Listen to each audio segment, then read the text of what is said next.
So ఇప్పుడు ఆమె చేస్తుంది ఆయన నీతులు చెప్తుంది, మళ్ళీ రీతుకి క్యారెక్టర్ గురించి మాట్లాడుతుంది. అలా అంత మాత్రం మన క్యారెక్టర్ ఏం బ్యాడ్ కాదని చెప్పేసి అంటుంది సంజన విషయంలో. దాన్ని ఎలా చూస్తారు మీరు? రీతు సోదరేమో బహిరంగంగా, ఈమెమో ఎమోషన్ కాని రాని నంగలాగా ఏమి చేస్తుంది. ఇద్దరు చేసింది ఒకటే. ఇద్దరు కలిసి ఏం చేశారంటే ఆర్మీ కళ్యాణ్ టీం అనుకోని వాడుకోండి అంతే. కానీ ఇప్పుడు రీతు చౌదరి క్యారెక్టర్ గురించి మాట్లాడిందని చెప్పేసి సారీ చెప్పమని నా గురించి చాలాసేపు బతులాడుతున్నారు. అయినా సంజన గారు చెప్పలేదు. దాన్ని ఎలా చూస్తారు మీరు? అది చెప్పదామా ఆమె అభిమానం, ఆమె సెల్ఫ్ ఆ బస్ సూపర్ అనిపించింది. ప్రతి ఆడవాళ్ళు అట్టనే ఉండాలనిపించింది. తప్పు చేయనప్పుడు సారీ ఎందుకు చెప్పుద్ది? చెప్పనన్నది.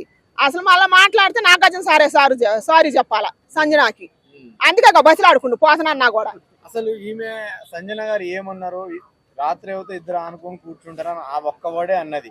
కానీ మధ్యలో ఇమాన్యుయల్ చాలా ఓవర్ చేశాడని చెప్పేసి అంటున్నారు. దాన్ని ఎలా చూస్తారు? ఇది తప్పు, ఆడపిల్ల విషయంలో మాట్లాడు, ఇది తప్పు అని చెప్పేసి అంటున్నారు కదా. సో దాన్ని మీరు ఎలా చూస్తారు? ఇమాన్యుయల్ ఓవర్ యాక్షన్ చేయలేదులే కానీ ఆమె చెప్పే విధానం కరెక్టే. కానీ అన్న మాటలన్నీ వదిలిపెట్టి చేసిన పనులు వదిలిపెట్టి ఇప్పుడు చేసిన తప్పు వదిలిపెడతారు, కోసిన ముక్కే అందరు చూస్తారు.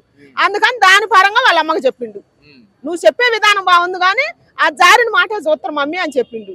ఆడ ఓవర్ యాడ్ చేసిండు, అది తప్పు అని చెప్పిండు.